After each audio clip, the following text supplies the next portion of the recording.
আল্লাহর হাবিব বললেন, আল্লাহর রহমত ছাড়া, ভালোবাসা ছাড়া কেউ কোনোদিন জান্নাতে ঢুকতে পারবে?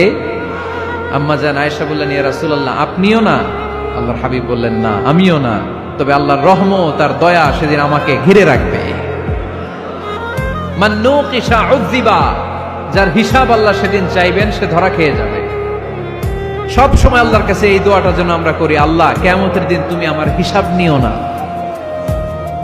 আল্লাহ তুমি আমার বিচার বসিও না, আল্লাহ তুমি দয়া করে আমারে মাফ করে দিও।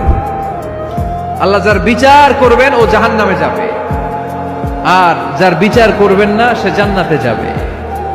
আল্লাহ যদি বিচার করে আর পাই টু পাই হিসাব নেয়, নামাজ পড়লি না কেন, রোজা রাখলি না কেন, মিথ্যা বললি কেন, খাদ্যে ভেজাল দিলি কেন, মাছে ফরমালিন দিলি কেন, যৌতুক খাইলি কেন, ঘুষ খাইলি কেন, উল্টাপাল্টা করলি কেন, জিনা করলি কেন, একটার পর একটা প্রশ্ন বানে যদি সেই ভয়ঙ্কর দিনে আল্লাহ আমাদেরকে জর্জরিত করে, আমাদের কোনো উত্তর আছে?